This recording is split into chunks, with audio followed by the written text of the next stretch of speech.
Doctor, તમે હમણાં બધા ટેસ્ટની વાત કરતા હતા. એક છે સ્ટ્રેસ ટેસ્ટ.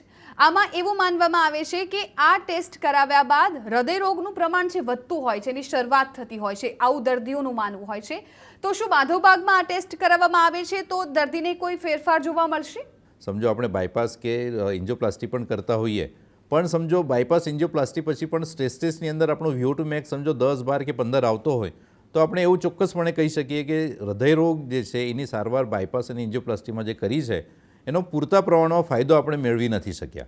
એટલે માધવબાગની અંદર જ્યારે આપણે ટ્રીટમેન્ટ કરીએ છીએ, મેં સંપૂર્ણ હૃદય શુદ્ધિકરણની જે વાત કરી અત્યારે પંચકર્મ ચિકિત્સા, તો પંચકર્મ ચિકિત્સાની અંદર આ VO2 મેક્સ આપણે વધારવાનો પ્રયત્ન કરીએ છીએ.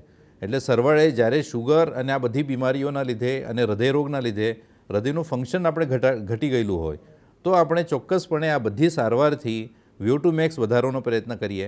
એવું કહેવાય છે કે 36ની ઉપરનો આપણો જ્યારે VO2 મેક્સ આવતો હોય, એટલે 15 મિનિટથી વધારે આપણે સમજો સ્ટેસિસ ઉપર ચાલી શકીએ. અને એ દરમિયાન સમજો હૃદયરોગની અંદર જ્યારે આપણા હૃદયના ધબકારા વધતા ના હોય, કંટ્રોલ મેનરમાં ધબકારા સમજો રહેતા હોય, બ્લડ પ્રેશરનો રિસ્પોન્સ આપણો સારો રહેતો હોય, ગ્રાફની અંદર જે ઇસ્ચેમિયા આપણે દેખાતા હોય એ ઇસ્ચેમિયા સમજો આપણે ઘટાડી શકીએ, તો ચોક્કસપણે આપણે એ VO2 મેક્સ એટલે ફંક્શનલ કેપેસિટી જે છે એ શરીરની વધારી શકીએ અને હૃદયને મજબૂત કરી શકીએ.